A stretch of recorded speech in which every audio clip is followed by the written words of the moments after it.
Hello guys, welcome back to my channel study मेरे साथ। आज हम कक्षा 1 की हिंदी की पाठ्य योजना बना रहे हैं। तो चलिए स्टार्ट करते हैं। स्टार्ट करने से पहले अगर आप मेरे चैनल पर नए हैं तो प्लीज़ मेरे चैनल को सब्सक्राइब कर लीजिए ताकि आपको नई नई वीडियोस मिलती रहें। तो चलिए स्टार्ट करते हैं। पहले आपको विषय, कक्षा, दिनांक, कालांश, समय अवधि ऐसे 4-5 ब्लॉक्स बनाने हैं और उसके बाद आपको प्रकरण लिखना है, यानी टॉपिक है अपना 3 अक्षरों के मेल से बनने वाले शब्द। उसके बाद आ जाएगा सामान्य उद्देश्य। तो सामान्य उद्देश्य में पहला पॉइंट आ जाएगा बच्चों में हिंदी भाषा के प्रति रुचि उत्पन्न करना, बच्चों के शब्द भंडार में वृद्धि करना, बच्चों में पढ़ने की क्षमता का विकास करना, बच्चों में लेखन शैली का विकास करना, बच्चों की मानसिक शक्ति बढ़ाना। ये सामान्य उद्देश्य में पॉइंट आ जाएंगे। इसके बाद हमारा नेक्स्ट है विशिष्ट उद्देश्य, यानी हमारा खास उद्देश्य क्या है आज का टॉपिक पढ़ाने का। तो बच्चों को 3 अक्षरों के मेल से बनाने वाले शब्द के बारे में विस्तृत जानकारी प्रदान करना। उसके बाद आ जाएगा सहायक सामग्री, यानी हम बच्चों को पढ़ा रहे हैं तो हम क्या क्या चीज़ें इस्तेमाल कर रहे हैं। तो पहले है फ्लैश कार्ड पर बने अक्षरों के चित्र, चार्ट वगैरह, और ब्लैक बोर्ड भी लिख सकते हैं। और पूर्व ज्ञान में है 2 अक्षरों के मेल से बनने वाले शब्दों के बारे में बच्चों को सामान्य जानकारी है, यानी जो छोटे बच्चे हैं वो पिछली कक्षा में 2 अक्षरों को जोड़ के जो शब्द बनते हैं उसकी सामान्य जानकारी रखते हैं। उसके बाद अगला पॉइंट आ जाता है प्रस्तावना। तो प्रस्तावना में छात्र अध्यापिका कथन और छात्र क्रिया, इस तरह से ब्लॉक बना लेंगे। पहला आ जाएगा बच्चों को फ्लैश कार्ड पर का और ला अक्षर दिखाते हुए पूछेंगे, बच्चों यह कौन से अक्षर हैं। तो बच्चे कहेंगे का और ला, ठीक है। फिर दोनों अक्षरों को आपस में मिलाकर क्या पढ़ेंगे, तो कल, क्योंकि बच्चे ये इसका ज्ञान रखते हैं।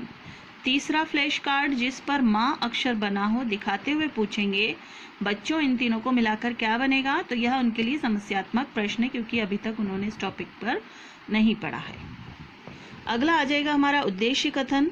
तो बच्चों आज हम 3 अक्षरों के मेल से बनने वाले शब्दों के बारे में अध्ययन करेंगे। ये उद्देश्य कथन के अंतर्गत आ जाएगा। इस तरह से आप फ्लैश कार्ड बना सकते हैं, क प्लस ला प्लस माँ मतलब कलम। इससे बच्चे आसानी से और जल्दी से समझ पाएंगे। नेक्स्ट पॉइंट आ जाएगा प्रस्तुतिकरण। प्रस्तुतिकरण में छात्र अध्यापिका कथन और छात्र कथन आ जाएगा।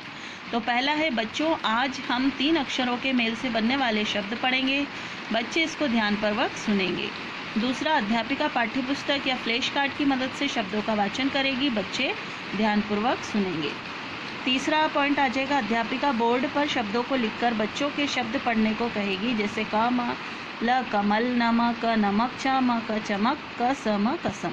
बच्चे अध्यापिका को ध्यानपूर्वक सुनकर शब्दों को दोहराएंगे। नेक्स्ट पॉइंट आ जाएगा अध्यापिका बारी बारी से फ्लैश कार्ड उठाकर बच्चों से शब्द बनाने को कहेगी, बच्चे समूह में या फिर अलग अलग कार्य करेंगे एवं अध्यापिका को उत्तर देंगे। अब नेक्स्ट है बोधात्मक प्रश्न, मतलब बच्चों से पूछा जाएगा जो टीचर ने पढ़ाया है, अध्यापिका ने पढ़ाया है, उनको कितना समझ में आया।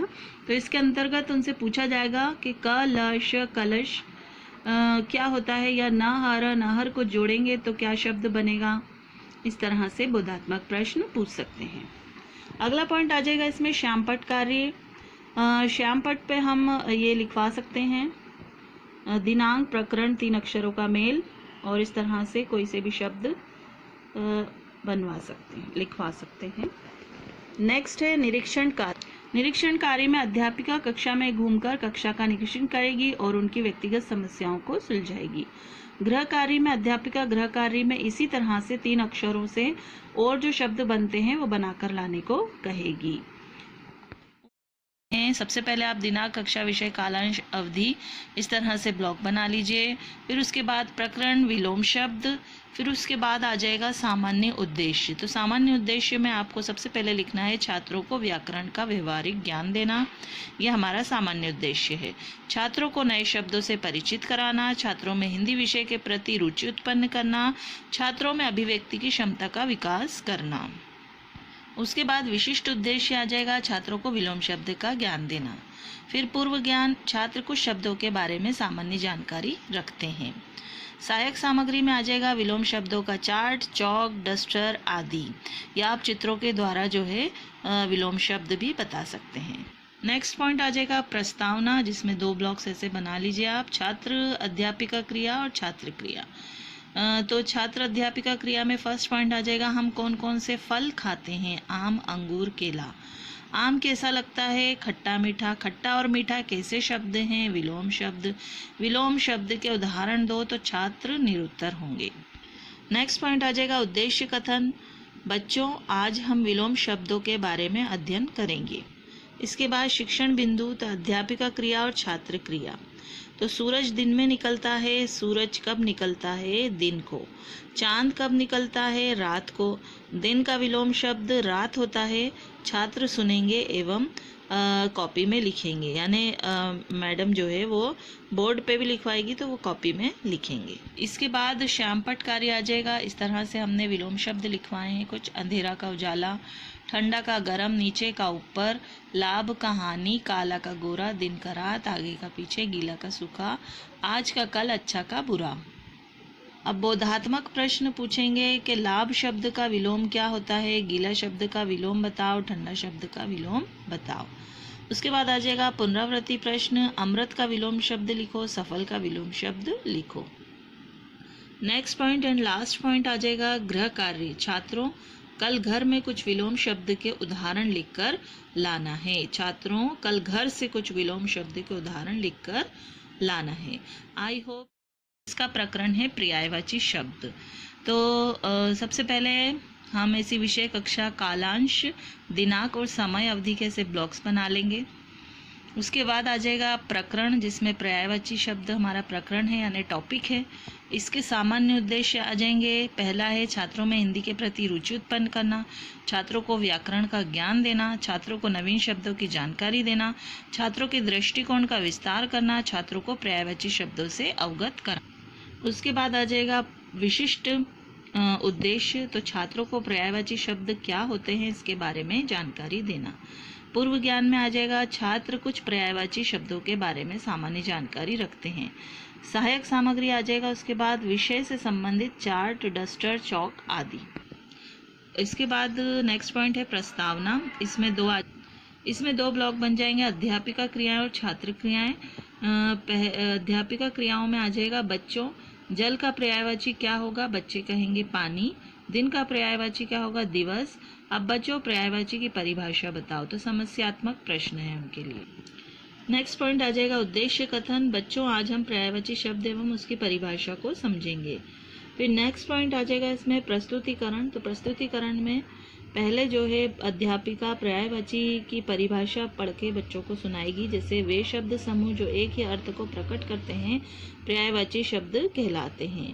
तात्पर्य, फिर उसका अर्थ समझाएगी कि तात्पर्य यह है कि हमारी हिंदी भाषा इतनी समृद्धशाली है कि उसमें एक ही अर्थ को प्रकट करने के लिए अनेक शब्द हैं। दूसरे शब्दों में हिंदी भाषा का शब्द भंडार विपुल है। दोस्तों, अगर आपको इसको दो सारणी में बनाना हो यानी दो ब्लॉक्स में बनाना हो तो आप अध्यापिका क्रियाएं और छात्र क्रियाएं करके दो ब्लॉक्स में भी इसको बना सकते हैं। आपके हिसाब से इसको पाठ्य योजना को तैयार कर सकते हैं।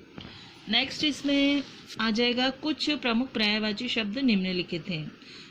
अग्नि का आग, अनल, पावक, आकाश का नभ, अंबर, अंतरिक्ष, आँख का चक्षु, क्षेत्र, नयन, घर का ग्रह, निकेतन, भवन, चांद का चंद्रमा, राकेश, शशि, जल का पानी, नीर, सलील, पवन का वायु, समीर, हवा। इसके बाद बोध प्रश्न आ जाएंगे। आँख के पर्यायवाची बताओ, जल का कोई एक पर्यायवाची बताओ। श्यामपट्ट कार्य पे यहाँ पे हमने करवाया है पर्यायवाची की परिभाषा, जो हम पहले भी बता चुके हैं। अब इसके बाद आ जाएगा निरीक्षण कार्य। तो जब बच्चे श्यामपट्ट कार्य कर रहे होंगे तो अध्यापिका घूम घूम कर छात्रों का निरीक्षण करेगी। उसके बाद दोस्तों लास्ट आ जाएगा गृह कार्य।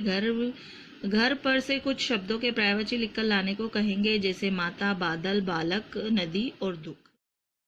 तो चलिए स्टार्ट करते हैं। सबसे पहले हम इस तरह से ब्लॉक बना लेंगे। कक्षा, विषय, दिनांक, कालांश, समय अवधि और दिवस। इसमें आप आपका नाम और स्कूल का नाम भी लिख सकते हैं। सबसे पहले हम यहाँ लिख लेंगे हमारा टॉपिक। आज का टॉपिक है संज्ञा, यानी प्रकरण। हिंदी में प्रकरण बोलते हैं संज्ञा।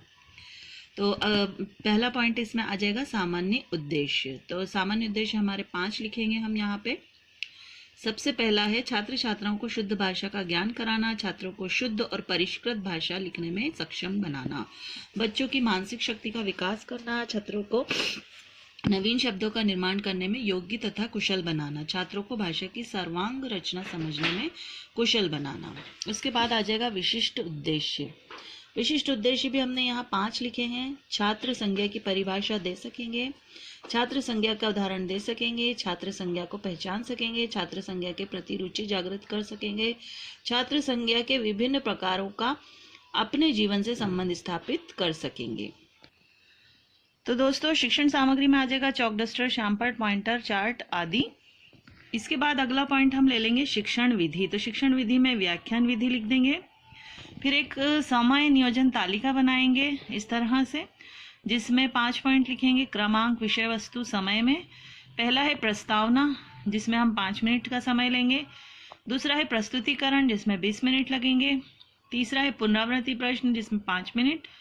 कक्षा कार्य में 5 मिनट और गृह कार्य में 5 मिनट। इस तरह से तालिका हम बना लेंगे। अगला पॉइंट लिखेंगे पूर्व ज्ञान। विद्यार्थी संज्ञा के विषय में सामान्य जानकारी रखते हैं। उसके बाद प्रस्तावना आ जाएगा।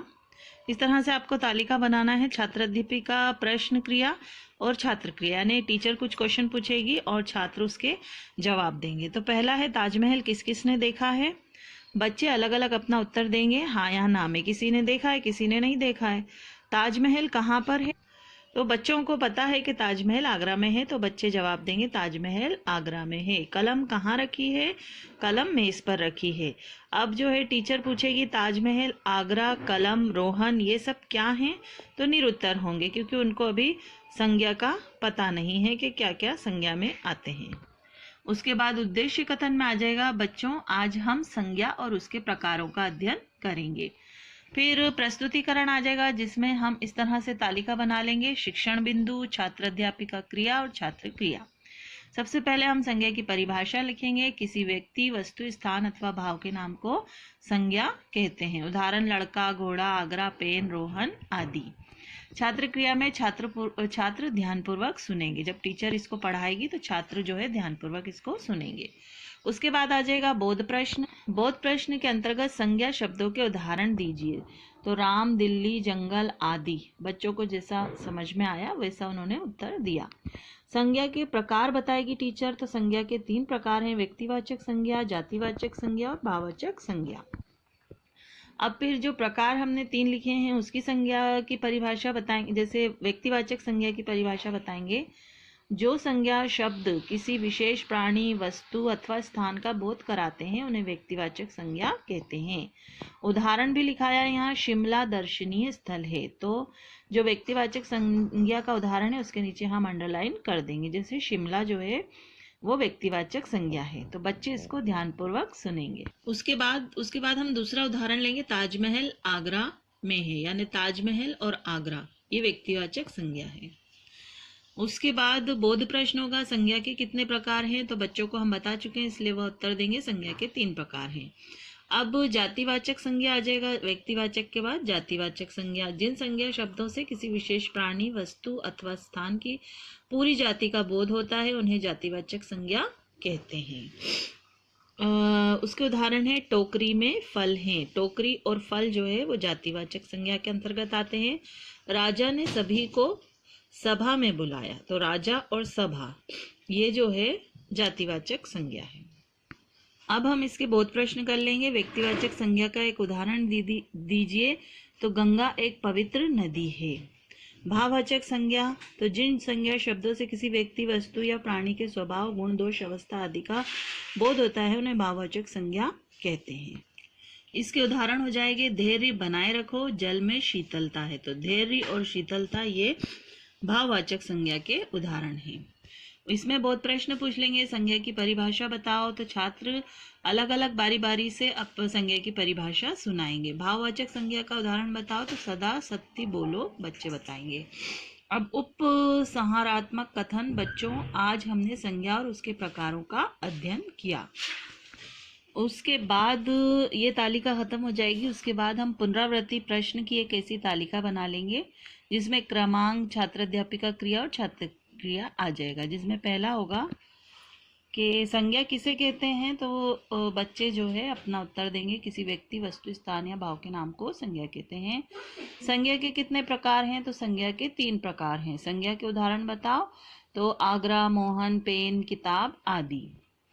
अब अगला पॉइंट आ जाएगा कक्षाकार्य। कक्षाकार्य में आ जाएगा व्यक्तिवाचक संज्ञा के 2 उदाहरण दीजिए, भाववाचक संज्ञा के कोई 2 उदाहरण दीजिए। गृहकार्य में हम दे देंगे घर से संज्ञा की परिभाषा और उसके प्रकार को लिखकर लाना है। श्यामपट्ट कार्य, तो श्यामपट्ट कार्य के अंतर्गत यहाँ पे हमने संज्ञा की परिभाषा लिखाई है। आप उसके प्रकार लिखा दीजिए या उसके उदाहरण लिखा दीजिए, जो भी लिखाना हो। इस तरह से आप श्यामपट्ट कार्य करा सकते हैं। उम्मीद सबसे पहले शिक्षक प्रशिक्षु का नाम आ जाएगा, विद्यालय, विषय, कक्षा, समय अवधि, दिनांक और कालांश। आप इस तरह से भी लिख सकते हैं या फिर ऊपर ब्लॉक्स जो मैं हमेशा पाठ्य योजना में बनाती हूँ, ऐसे ब्लॉक्स भी बनाकर लिख सकते हैं। आज का प्रकरण है कारक। तो इसके बाद आ जाएगा सामान्य उद्देश्य। सामान्य उद्देश्य में आ जाएगा छात्रों में हिंदी विषय के प्रति रुचि उत्पन्न करना, छात्रों को व्याकरण का ज्ञान देना, छात्रों को नवीन शब्दों की जानकारी देना, छात्रों के दृष्टिकोण का विस्तार करना। उसके बाद अगला पॉइंट आ जाएगा विशिष्ट उद्देश्य, छात्रों को कारक शब्दों की जानकारी देना। पूर्व ज्ञान में आ जाएगा छात्र कुछ कारक शब्दों के बारे में सामान्य जानकारी रखते हैं। अब सहायक सामग्री में आ जाएगा विषय से संबंधित चार्ट, चौक, डस्टर आदि। अगला पॉइंट है प्रस्तावना। प्रस्तावना में अध्यापक का क्रियाएं और छात्र क्रियाएं आ जाएंगी। इस तरह से 2 ब्लॉक बना लीजिएगा। फर्स्ट पॉइंट आ जाएगा हम पढ़ने के लिए कहाँ जाते हैं। बच्चे कहेंगे विद्यालय। विद्यालय में हम क्या क्या करते हैं, पढ़ते हैं, खेलते हैं, खाना खाते हैं। पढ़ना, खाना, खेलना में कौन से शब्द कारक हैं। छात्र संभावित उत्तर देंगे, किसी को पता है किसी को नहीं पता है, उनके अनुसार वे उत्तर देंगे या उनके लिए समस्यात्मक प्रश्न है। उसके बाद उद्देश्य कथन आ जाएगा, बच्चों आज हम कारक के बारे में अध्ययन करेंगे। कारक की परिभाषा यहाँ पे हमने लिखी है, संज्ञा तथा सर्वनाम के जिस रूप से उसका संबंध किया, फिर से मैं रिपीट कर रही हूँ, कारक की परिभाषा, संज्ञा तथा सर्वनाम के जिस रूप से उसका संबंध क्रिया से जाना जाता है उसे कारक कहते हैं। उसके बाद अध्यापिका कथन आ जाएगा, ये हमने इस तरह से पैराग्राफ में लिखा है, बच्चों संज्ञा तथा सर्वनाम के जिस रूप से उसका संबंध क्रिया से जाना जाता है उसे कारक कहते हैं। जैसे फल पेड़ से भूमि पर गिर पड़ा, तो बताओ भूमि पर क्या गिरा, तो बच्चे जवाब देंगे फल। आप इसको चाहे तो 2 ब्लॉक बनाकर भी इसको लिख सकते हैं, हमने इस तरह से लिखा है। तो बच्चे जवाब देंगे फल। फिर अध्यापिका कहेंगी कि फल कहाँ से गिरा, तो बच्चे कहेंगे पेड़ से। इस वाक्य में गिरना क्रिया है और यह पेड़ से गिरा है, तो पेड़ से कारक है। इस प्रकार क्रिया से संबंध दिखाने का काम कारक का है। अब उसके बाद अगला पॉइंट आ जाएगा श्यामपट्ट कार्य। तो कारक 8 प्रकार के होते हैं, यह हम श्यामपट्ट पर लिखवाएंगे।